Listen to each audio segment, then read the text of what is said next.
Oi, pessoal, tudo bem? Ralph Peter com vocês novamente, programa Livros em Revista, que vai ao ar toda quarta-feira às 19 horas pela nossa BCC Television, Bola, Cebola, Cebola Television, que sempre tem o firme propósito de levar até vocês um bom entretenimento, um elevado grau de cultura e, dentro de minutinhos, cultura histórica de primeira qualidade. Nós recebemos aqui em nosso estúdio, com muita honra, gáudio e satisfação, Geraldo Nunes, um bom e velho jornalista, radialista, velho no que tange só a profissão, né? Ao tempo de casa, que era jovenzinho ainda, vocês vão ver. Antes de passar para ele, eu quero agradecer de novo Betânia, Luciana, Márcio e todo o resto da equipe pela interação técnica. Se não fosse eles, nós não estaríamos aí com vocês. Agradecer também a Maria Estela Guedes, que através do seu site www.com e também agora o Facebook, stella.guedes.56, que a partir de Lisboa nos abre e nos insere todo o universo lusófono. Muito obrigado, Estela Guedes. Geraldo Nunes, se tivesse... jornalista, repórter, cronista, ghostwriter. Dentre os livros que escreveu, eu destaco o meu particular prazer, São Paulo de Todos os Tempos, vai aqui um bairrismo muito grande, imortal pela Academia Paulista de História desde 2011, radialista que por mais de 20 anos, isso é uma coisa boa, hein? Repórter aéreo na Rádio Estadão. Para minha imensa honra mesmo, meu colega articulista do jornal Empresas e Negócios, no qual sempre retrata fatos antigos de extrema relevância aqui para a capital paulista. Meu caro, muito obrigado por ter vindo. Gostei mesmo. Depois, quantos anos faz que eu estou te chamando para vir para cá, hein? E você, não posso, não sei o quê. Agora te peguei. Esse trabalho em rádio é um trabalho que ocupa muito a gente, não dava tempo, né? Agora estou fora do rádio e... Pra azar deles, né? É pra azar deles. Mas tem um programa... Estou com mais possibilidades de conversar com os amigos. E olha, é um prazer vir aqui porque Obrigado. Eu te acompanho. É você então? É você que acompanha? É, sou eu. Você fala espiquinalta? Espequinalta. Espequinalta. Eu aprendi essa palavra aqui, desse programa. Eu te acompanho pelo meu notebook. Obrigado, muito obrigado. E os programas são muito interessantes, viu? Obrigado. Eu sempre falo que o programa é interessante porque o convidado é interessante. Isso não vai aqui nenhum gesto de autocomiseração. Não fora pelo convidado, não teria programa. Então, são pessoas como você, com a Liliane, que acabou de sair, são pessoas vibrantes, lindas, por dentro e por fora, que fazem esse programa viver 10 anos como já está vivendo. É uma trajetória razoável. Olha só. E realmente, por mim, esse programa não existiria. Sem o convidado, ele não existe mesmo. Não é aqui nenhuma figuração. Agora, você fazia um programa que eu acompanhava também, era na Eldorado, né? Na Eldorado. Que ia de madrugada dentro. Como que era aquilo? Como chamava o programa? Não lembro mais do programa. Olha, eu fiz vários programas nas madrugadas, início de manhã e tudo mais. O repórter aéreo era de manhã, naturalmente. Sim, o repórter aéreo era dentro do jornal Eldorado. E depois surgiu a Rádio Estadão. Eu acho que o programa que você se refere é o Estadão Notícias, que era um programa que era bem começava variado, meia-noite, bem variado, e entrava a madrugada dentro. Uma audiência incrível, rapaz. E a impressão, a impressão que me passava é que você levava o programa da mesma maneira que eu levo aqui o nosso, na boa. É um prazer. A impressão que passava. Não, é isso mesmo. Não era um mero trabalho, era um prazer. Era um lance prazeroso, um momento de quase de relax, porque você passava uma tranquilidade que eu acho que eu não sei se agora eu estou te perguntando se era proposital ou você levava isso realmente numa boa. Eu entendo o seguinte, que no rádio você tem que conversar com o ouvinte, principalmente nas madrugadas. Quem é o ouvinte de rádio na madrugada? É aquela pessoa que ou perdeu o sono, não consegue dormir, ela quer uma companhia.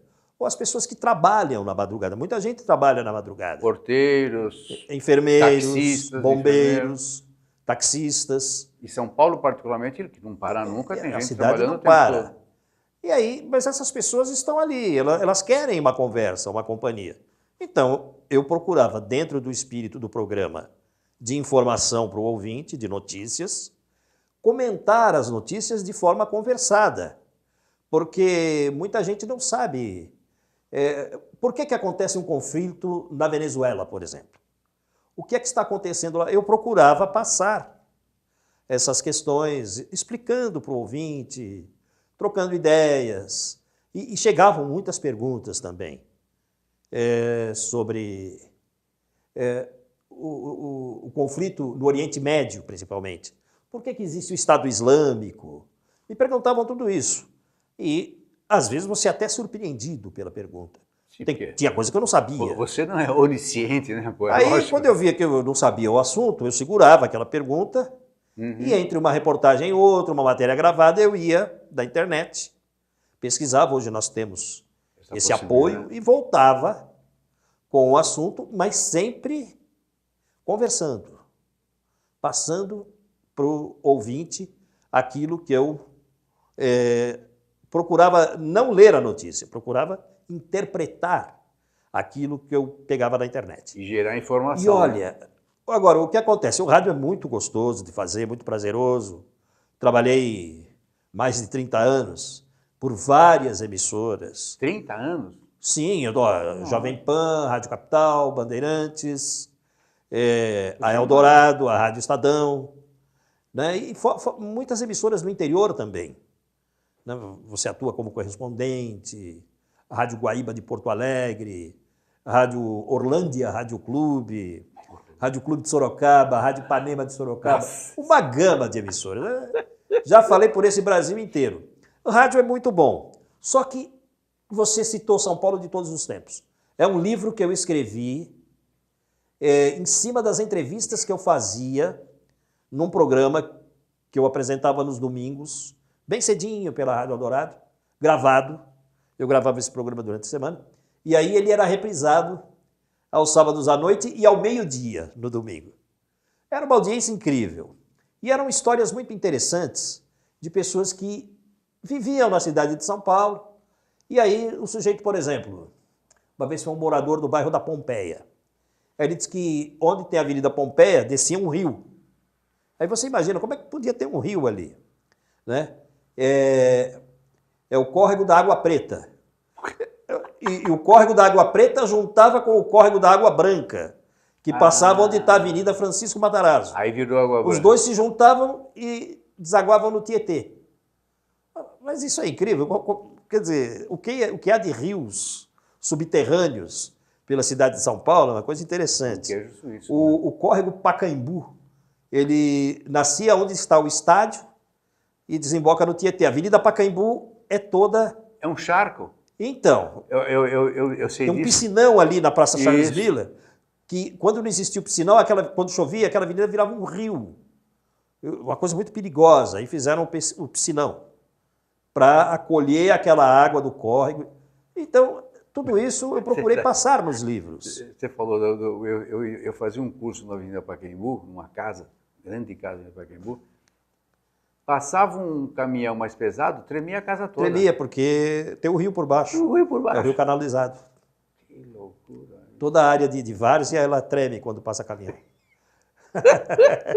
Meu, mas e o lance de repórter aéreo? Você deve ter visto coisas... Algum acidente? Eu caí uma vez, na verdade eu caí 2 vezes. Só que uma vez foi... E o cara sobreviveu. Só que uma vez foi fora assim. Ele desceu num terreno, só que a hora que ele desceu no terreno, ele perdeu o esqui, quebrou tudo lá. Né? Mas não foi um acidente, foi uma barbeiragem, digamos. Não, foi aquilo que eles chamam de pouso forçado. Quer dizer, porque o helicóptero ele tem um sistema de roda livre, igual uma catraca de bicicleta. Quando você está pedalando, você para de pedalar na bicicleta, a roda continua rodando. Isso no helicóptero é um sistema de catraca. E quando ele tem uma pane, ele entra em roda livre. Quer dizer, a hélice não para de girar. Só que aí o piloto tem que dar um jeito de descer. E na descida ele não pode esbarrar em nada. não pode esbarrar Sim, em porque árvore, fiação elétrica, não Lógico. pode, senão você tomba. E Entendeu? foi aí que aconteceu. Então, não, nós estávamos... né, foi quase, mas ele não esbarrou em nada. Só para resumir, para não ficar muito À vontade. nesse assunto, estávamos na marginal do Pinheiros, o helicóptero teve uma pane, entrou em roda livre, e aí, se ele descesse no rio, eu sou paraplégico, fatalmente eu morreria afogado, porque o rio Pinheiros tem de 6 a 8 metros de profundidade de puro esgoto. E se não morre Então, afogado... se você não morre afogado, você morre por uma série de doenças ocasionadas pelaquela água que você vai engolir ali.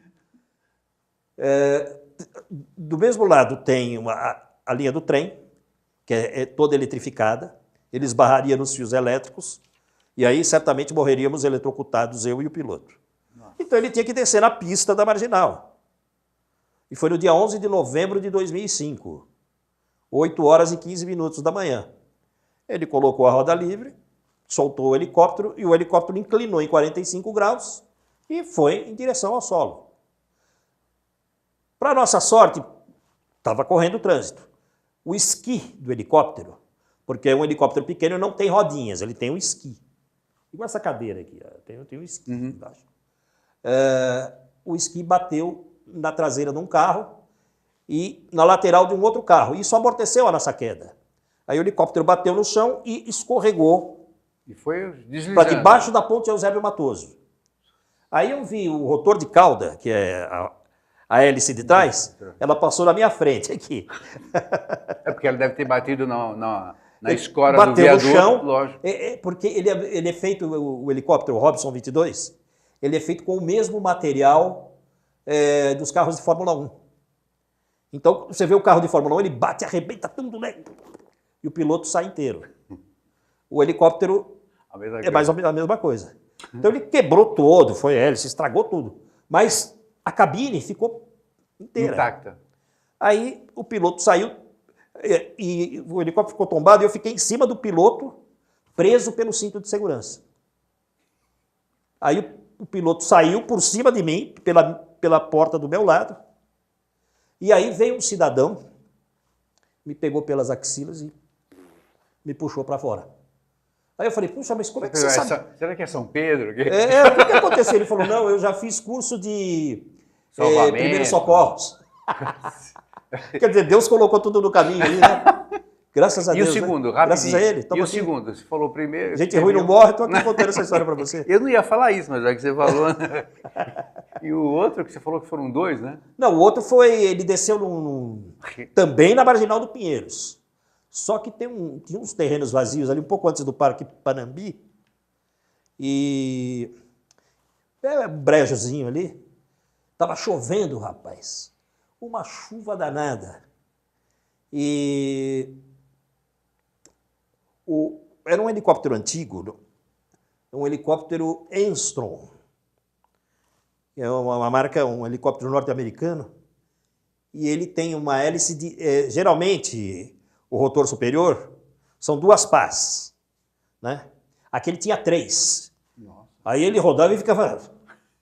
Eu achava uma coisa maluca aquilo, porque tem que ter 2, né? Ou 4. Aquele tinha 3. Bom, mas já é assim, um senhor helicóptero, né? Com 4... Então, um helicóptero, esses helicópteros de grande porte do Exército geralmente são 4 pás. Ah, é do Exército. Esses pequenos são 2 pás. O próprio helicóptero da PM é de 2 pás, mas é um helicóptero turbinado, todo apropriado para aquilo. Esse helicóptero não, é um helicóptero de motor a pistão, um helicóptero norte-americano de 3 pás. E ele... é um helicóptero antigo, ele tinha ainda um tipo de um cabo de velocímetro. E esse cabo de velocímetro se soltou e se enroscou no motor. E o motor começou a perder potência, aquele negócio girando junto, começou a cair. E o piloto desceu. Aí descemos no terreno, só que na hora que ele desceu no terreno, ele deu um impacto no chão e quebrou o helicóptero ficou. Mas foi menos grave. Não precisou ter o São Pedro lá para só que nós ficamos esperando o socorro chegar. Socorro que eu digo não foi socorro médico. porque estávamos ilesos. Auxílio mesmo, para nos tirar dali. Veio uma equipe do Campo de Marte e uma equipe da rádio. E chovendo, eu sei que eu saí tremendo de frio lá. Mas Bom, tudo bem. Escuta, me fala uma coisa. Você tem esse São Paulo de todos os tempos, que você relata todos os causos. Então, no São Paulo de Todos os Tempos, eu publiquei 2 volumes, pela RG Editores. O primeiro volume saiu em 2001, o segundo volume saiu em 2005. Sempre com histórias dos entrevistados que passavam pelos meus programas na Rádio Eldorado. Passado esse período, eu deixei o Grupo Estado em 2015, eu resolvi começar a fazer as coisas que não dava tempo de eu fazer quando eu trabalhava na rádio. Que era um prazer. Escrever, a parte prazerosa do jornalista, que é de escrever. Não dava tempo de eu escrever os textos que eu queria, porque eu tinha que trabalhar na rádio, produzir programas, essas coisas todas. Então, eu decidi partir para esse lado, para o lado escritor. Eu já havia feito trabalhos institucionais, escrevendo livros para sindicatos, para entidades, para pessoas físicas. Eu conheci uma senhora que queria relatar a vida dela. Um livro familiar. Mas ela precisava de alguém que escrevesse o livro. Eu escrevi o livro para ela. Então, para minha felicidade, a família gostou muito e tudo mais, né? Então eu me tornei também um ghostwriter. E atualmente... Ou biógrafo, né? Também. Sim, e atualmente eu estou escrevendo um livro para o Sindicomes, que é o Sindicato das Empresas Comissárias de... essa parte aduaneira, né? E também as transportadoras de carga, é o mesmo sindicato. O Sindicomes.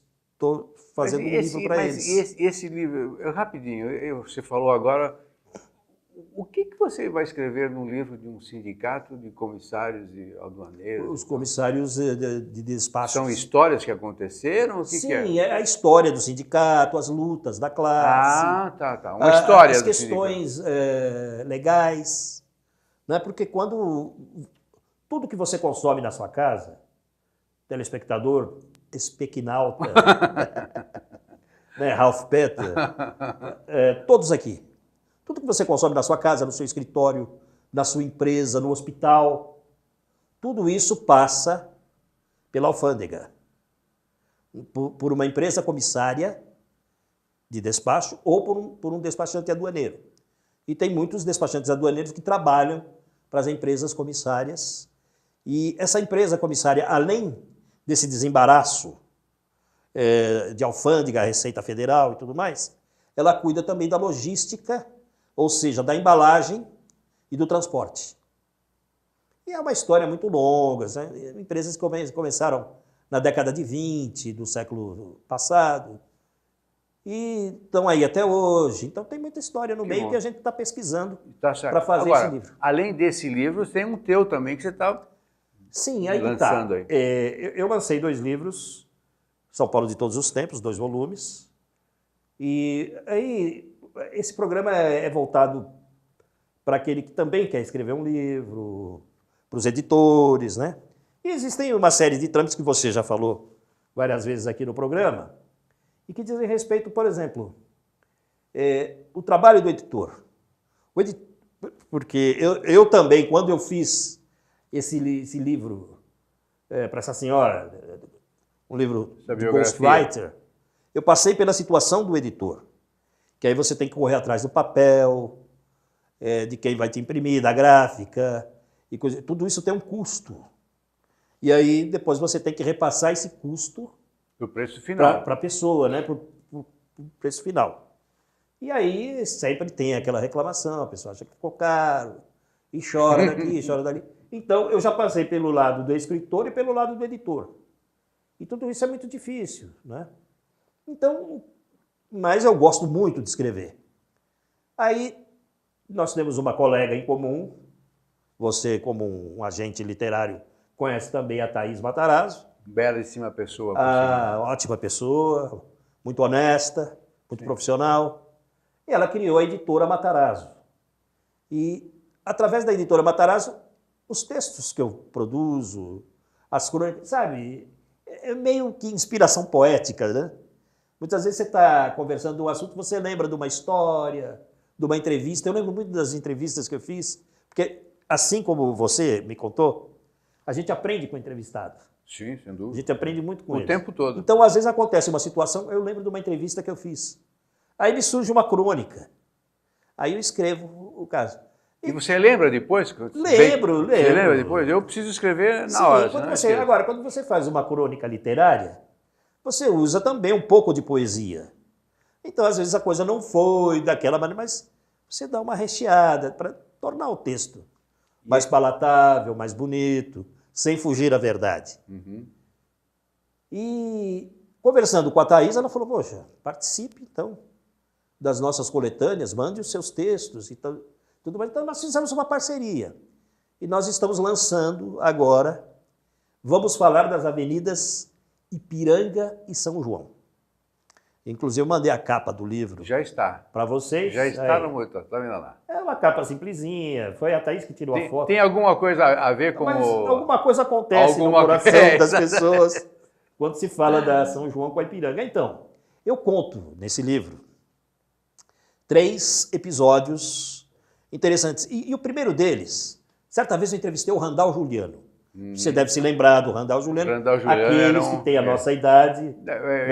Ele era um ator, um galã, né? Que chamava galã. Sim, ele foi galã. Ele fez papel de Dom Pedro I num teatro. Uma dessas aí. Sobre ele. O Randall é uma pessoa maravilhosa. Já se foi. Sim. Está no andar de cima da vida. Venceu o contrato dele. Venceu o contrato dele aqui. E um dia o Randall me falou que ele não gostava da música Sampa do Caetano Veloso. Ele teve um problema com o Caetano também, sim, uma questão pessoal deles lá, que a gente não vai entrar no mérito aqui, porque eu gosto dos dois, eu gosto do Randall e gosto do Caetano. E aí eu peguei, pensando nesse livro da Thaís, eu peguei a letra de Sampa do Caetano Veloso, comecei a avaliar. O Randall dizia, o Caetano escreveu essa música, mas ele não gosta de São Paulo. Aí eu comecei a ler a letra e achei o seguinte, não é que ele não gosta, é que São Paulo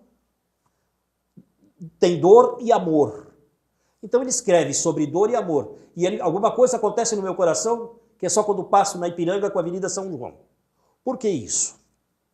Porque ali tinha o Joca, um bar lá, eu não acho que não é bem esse nome, onde se reuniam os artistas. Era o ponto de encontro dos artistas a Ipiranga com a São João. E o Caetano sofreu muito até chegar ao sucesso.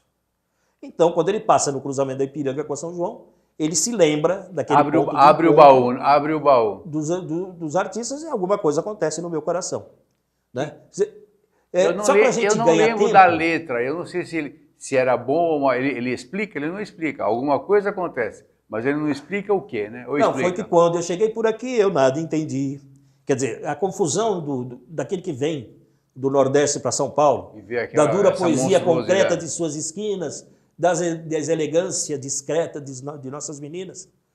E ainda não havia Rita Lee, quer dizer, ele não conhecia essa paulistana, artista maravilhosa, que é a Rita Lee. Ela mostrou um pouco de São Paulo para ele. No fim das contas, eu vi que não era uma música assim, falando mal de São Paulo. Uma música que fala de dor e de amor. Do seu momento, inclusive, né? Do seu momento. Eu trouxe uma foto para você da cidade de São Paulo, foto aérea. Vamos mostrar? É essa aí? Essa daí então, aí, falando de Ipiranga com São João, é uma extensão da Avenida Ipiranga, né, no Destino da Consolação. De quando é essa foto? Prédio Você lembra? É do antigo Hilton Hotel. Sim, mas por isso que eu estou te perguntando, de quando é essa foto? Você lembra? Quando que eu tirei essa foto? Que ano foi? Isso aí no começo dos anos 2000. Porque agora tem... já está diferente. São Paulo muda muito depressa, viu? Muda. Eu não sei se feliz ou felizmente, mas muda às vezes muito eles rápido. construíam prédios, por exemplo, aquele Eldorado Shopping ali na Rebouças com a Marginal, construíram uma porção de prédios na frente do shopping, você não enxerga mais o shopping. E outro dia eu passei de lá, mas cadê o Eldorado? Agora, Subiu? tem uma foto que você mandou que também retrata... Olha, essa aí. É maravilhosa, não? Essa aqui. Essa é uma foto tirada de Moema. Explica. É um ponto difícil para quem anda de helicóptero, porque para entrar aí, o piloto tem que ter autorização da torre do aeroporto de Congonhas. Então foi um momento muito feliz. Esses prédios na frente da pista de Congonhas é do bairro de Moema. Você pode ver que do lado de lá, só casa baixinha. Não tem... ao fundo ali, né? Isso aí é a lei do zoneamento, que funcionou para aquele lado, que é um bairro mais antigo, e justamente para o bairro de cá, porque Moema era um bairro fabril antigamente, as fábricas foram fechando e surgiram os prédios, mas não podia ter surgido o prédio aí. O que tem Mas de hotel aí, você pode né? ver que os últimos ali estão praticamente na pista de Congonhas. Ó, na direita, no cantinho direito da foto, olha lá baixinho ali, Bem baixinho ali. o shopping Ibirapuera. Aham. Percebam aí, quando as pessoas estão no estacionamento do shopping, os aviões passam. Pô, parece que tá na cabeça da gente. raspando ali em cima. É um alarido e tem miserável. prédio ainda né? depois, olha para trás. Então é um perigo muito grande. Mas enfim, São Paulo é desse jeito, né? Escuta, E me eu fala. trouxe essa foto para ilustrar Me fala uma os coisa. seus espequinautas. Você pretende voltar para o jornalismo, para o rádio? Não, jornalismo eu continuo. Continua, Sou jornalista, sou escritor, participo como articulista do jornal Empresas e Negócios e tenho também a minha participação na revista e portal Dedução. Dedução? Dedução. Dedução.com.br, para quem quiser acessar. Tenho matérias, mas são assuntos ligados à contabilidade e economia. E desse trabalho é que surgiu o livro do Sindicomes que eu estou preparando agora. Tem esse livro da editora Matarazzo que está saindo. Seguramente será um sucesso. Em coletânea tem 3 textos meus falando do cruzamento da Ipiranga com a São João. O livro já está à disposição do público. Perfeito. editoramatarazzo.com.br. O título do livro só para E eu coloquei o telefone também para as pessoas que moram em São Paulo e queiram entrar em contato para adquirir os livros e tal. Não, e pode ser fora de São Paulo também, nada impede. Nada impede, né? Claro. De ligar. E eu não pretendo, não tenho planos de voltar para o rádio. Claro que é um veículo que eu amo, não é? A gente fala com saudade do rádio, mas eu estou gostando tanto de escrever que eu acho que a minha carreira está num outro patamar agora. Pegou agora num outro foco. Estou numa outra praia agora. E pelo pouco que eu te conheço, vai ser um sucesso também, né? É lógico. Tomara. Escuta, me fala uma coisa. De quando você começou na profissão de radialista e hoje, muita diferença? Dá para um termo comparativo? Você fala do veículo, do trânsito, da cidade, de tudo? Não, eu falo da profissão em si, do radialista. Se houve muito... A impressão que passa é que a internet agitou muita coisa. Ah, sim. Estremeceu muita coisa, criou novas, naturalmente, acabou com outras. Isso é evolução, isso é um plano natural da vida da gente. Um nasce, outro morre e vai por aí. Mas há um termo comparativo que você possa, olha, sim, melhorou claro. aqui, piorou ali, em suma... O rádio sofreu com a internet, mas também ganhou com ela. Sofreu pela perda de anunciantes. Né? Então, muitas vezes, os anunciantes preferem anunciar num site, né? Porque acaba tendo um retorno maior. Porque o rádio ele é bom pela agilidade, mas também ele fala do comercial, acabou. E aí a pessoa, se não ouviu, vai ter que ouvir novamente. Então, muitas vezes, o anunciante prefere colocar no site porque a página está lá e tudo mais. Por outro lado, o rádio ganhou porque ele também é um agente participante da internet. Você ouve as emissoras pela internet. Eu viajei para a Bahia, ouvia todas as rádios de São Paulo pelo aplicativo. Então, eu não perdi a minha programação de rádio. Se você me permite um parênteses, agora as rádios estão também sendo vistas. Sim, então, isso é muito importante. Interessantíssimo isso, né? Porque o rádio tem que ter imagens. E pela internet isso está sendo possível. Pois é. Você acompanha o apresentador do programa. Que normalmente... E as chances diminuíram, né? Porque não, feio. Não. Normalmente o radialista ele é um incógnito, né? Ele é absolutamente estranho. Você ouve, gosta da voz, a tua voz, por exemplo, é muito bonita. Ver você aí, ó, que decepção. Então, normalmente pinta isso, né? Às vezes o cara é bonito para chuchu, tem uma voz nada bonita tanto quanto, ou tem uma voz linda e sabe? Isso mostra a diversidade do ser humano. É lógico. Não é? O quanto o ser humano é maravilhoso, né? E olha, na verdade nós somos aquilo que as pessoas imaginam de nós pelo rádio. Você acha isso? Eu acho que é discordo de você. Um calor humano. Eu acho que você passa isso também. Eu deixei de julgar as pessoas pela voz há muito tempo, porque justamente pelos enganos que eu cometi, pela decepção, muitas vezes, né? No seu caso, naturalmente, eu estou brincando, é óbvio, mas existem pessoas que porque você, quando ouve, começa a idealizar. Aí pode ter um processo, um revertério miserável, né? Bom, meu amigo, nosso tempo acabou. Que pena. Bom, mas pena não, você está convidado a voltar nos próximos, né? Tá bom. Porque naturalmente será você, um prazer. Profícuo do jeito que você é, você vai escrever até... Dava para fazer mais 2 Está programas. lá no hospital, está morrendo, está lá a escrever. Ô, Geraldo, muito obrigado mesmo pelo teu despojamento de ter vindo até aqui. Sei o quanto é difícil para você, pela tua locomoção e tal. E realmente nós estamos muito honrados com a tua presença. Muito obrigado. O prazer foi todo mesmo. meu.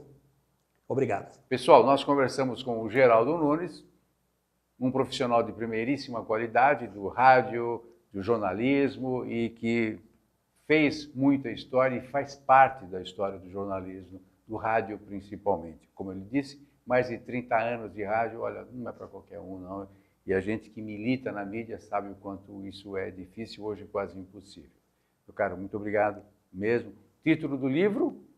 Vamos falar das avenidas Ipiranga e São João. É isso aí. Pessoal, muito obrigado pela paciência, audiência e até a próxima semana, se Deus quiser e todas as forças inimigas permitirem. Tchau, tchau. Felicidades.